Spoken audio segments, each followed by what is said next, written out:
Saat itulah adik Adi merasa tidak sanggup lagi menahan apa yang dia alami sendirian. Halo Sobat Pena, apa kabar hari ini? Assalamualaikum warahmatullahi wabarakatuh. Hari ini kita akan kembali membahas kejadian-kejadian mengerikan, kisah nyata yang terjadi di muka bumi ini. Peristiwa mengerikan kali ini terjadi pada tahun 2026 di Kabupaten Sumbawa, Provinsi Nusa Tenggara Barat. Ada seorang pria parubaya ditemukan tewas di depan kios warga dengan kondisi yang mengerikan. Dia dihabisi secara brutal menggunakan sebilah parang oleh pelaku yang merupakan tetangganya sendiri. Apa sebenarnya motif dan penyebab dari kejadian ini? Untuk cerita selengkapnya, langsung saja kita bahas di Kata Pena.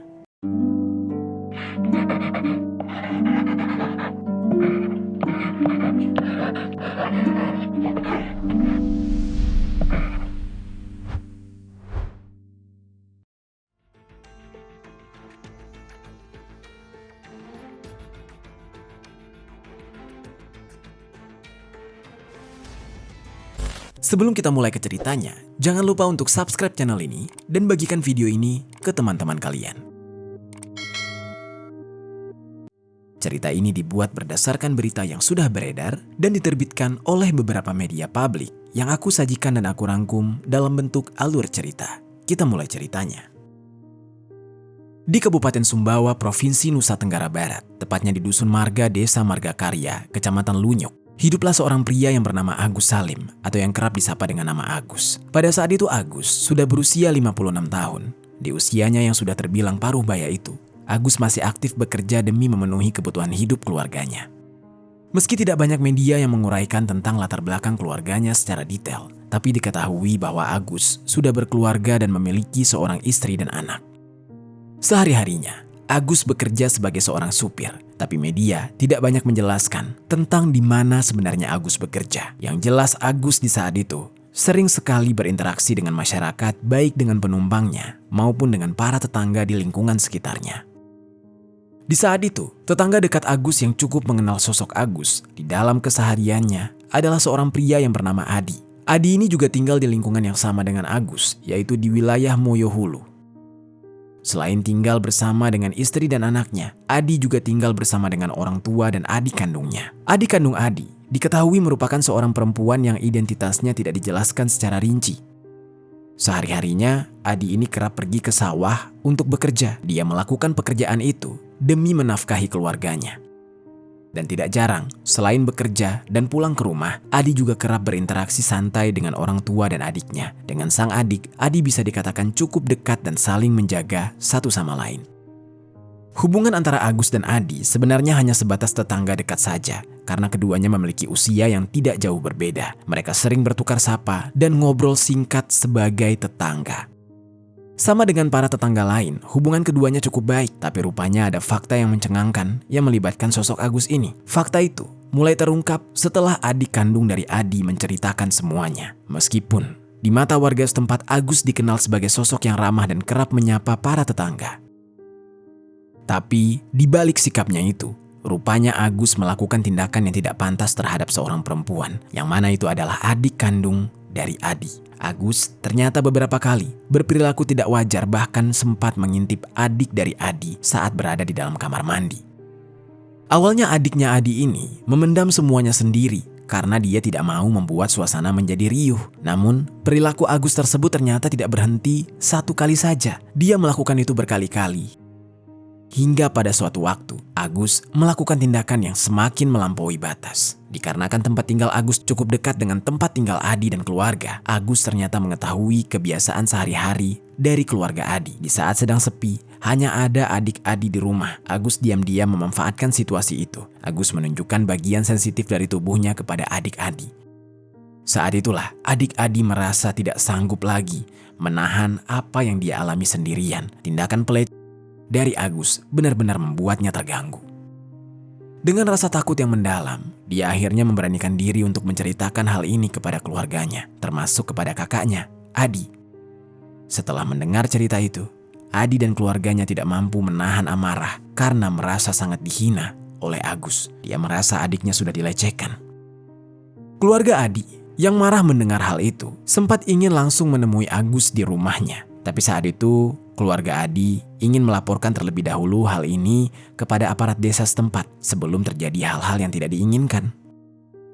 Hingga pada akhirnya, tepat pada hari Selasa tanggal 3 Februari 2026, sekitar jam 6.30 WITA, Adi bersama dengan keluarganya mendatangi rumah ketua RT setempat dan rumah kepala desa Sebasang. Mereka ingin mengadukan persoalan yang dialami oleh adik Adi untuk ditindaklanjuti.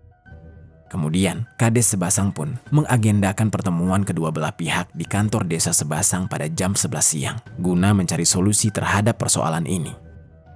Agar persoalan mereka dapat diselesaikan secara kekeluargaan, bisa dikatakan sudah ada jalur damai yang sedang dipersiapkan. Tapi, sekitar jam 9 pagi, ketika Adi pulang dari sawah, Adi ternyata sempat bertemu dengan Agus yang tengah duduk bersantai di wilayah Dusun Marga, Desa Marga Karya, tepatnya di depan kios Airin yang berhadapan dengan SDN 2 Sebasang Ketanga. Kios tersebut berada tidak jauh dari rumah Adi. Di saat itu juga, emosi Adi langsung memuncak ketika dia melihat wajah Agus. Adi segera pulang ke rumahnya, dan tiba-tiba dia mengambil sebilah parang dengan ukuran sekitar 46 cm. Setelah itu, Adi langsung membawa kembali parang itu untuk menemui Agus.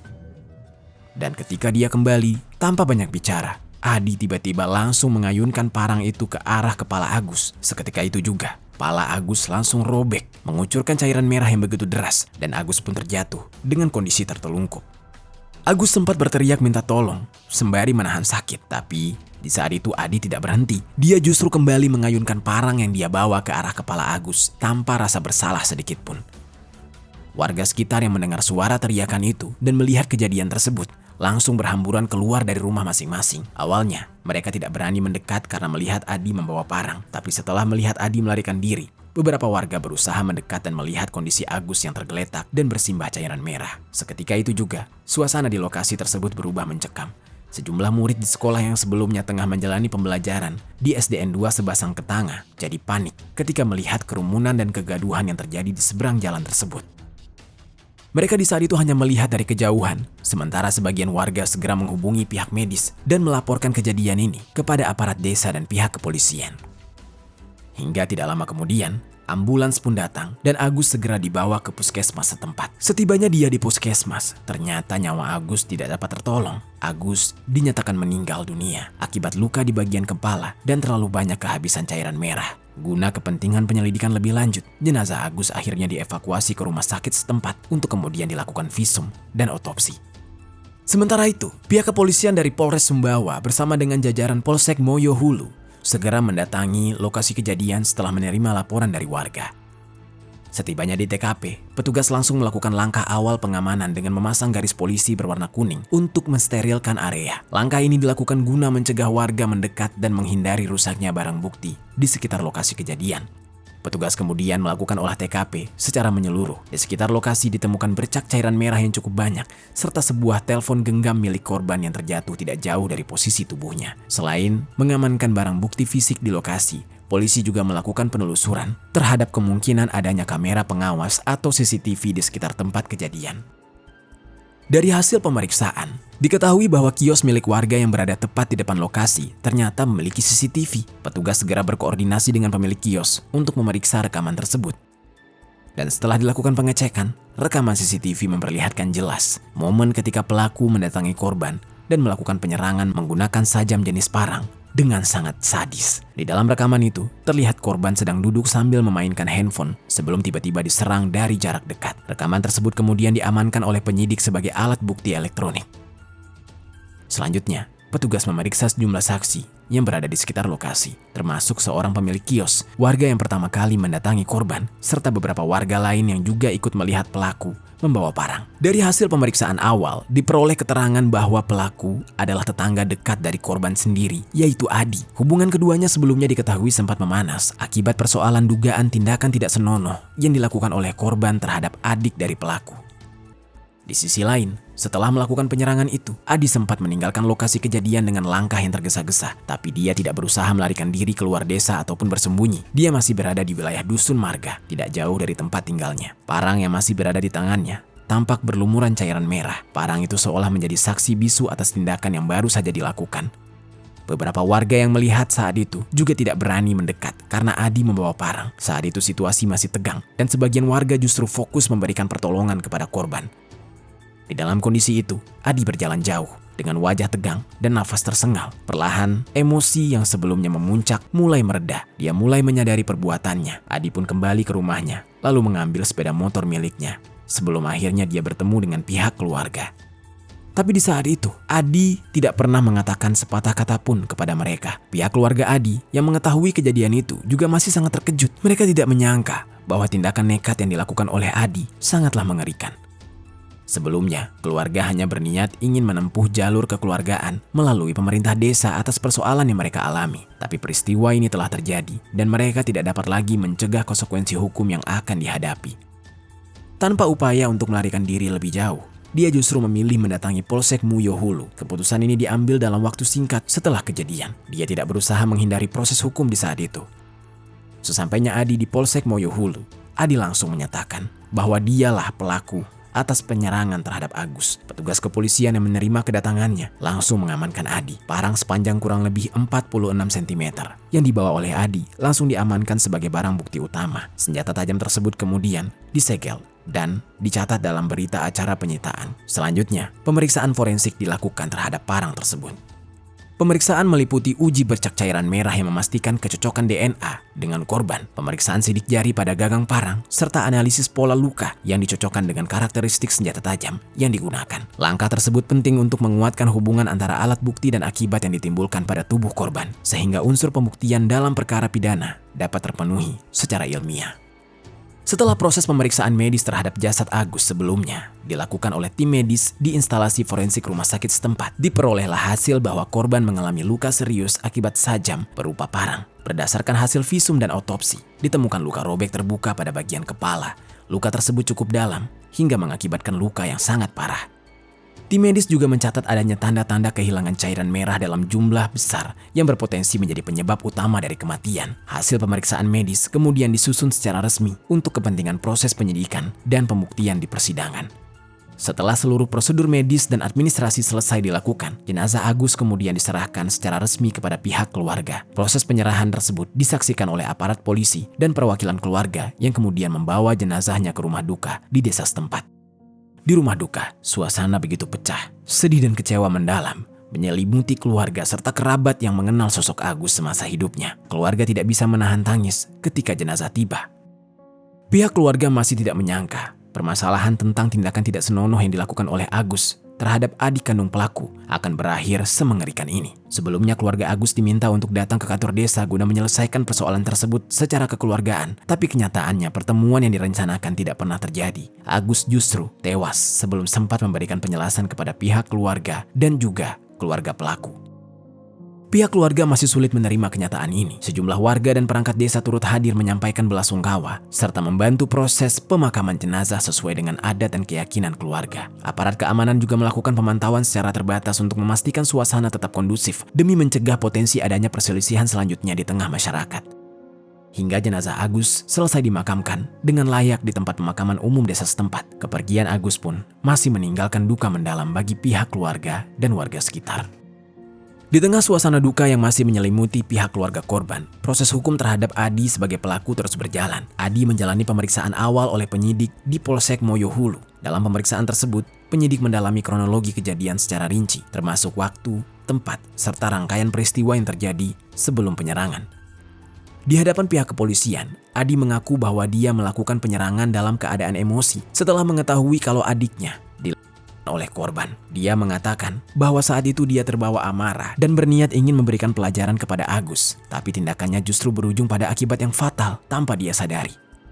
Setelah pengakuan itu, Adi akhirnya ditahan di Mapolres Sumbawa guna kepentingan penyidikan lebih lanjut, dan berdasarkan alat bukti, Adi pun resmi ditetapkan sebagai tersangka dan dijerat dengan pasal 354 ayat 2 KUHP tentang penganiayaan berat yang berakibat pada kematian dengan ancaman hukuman pidana penjara paling lama 10 tahun.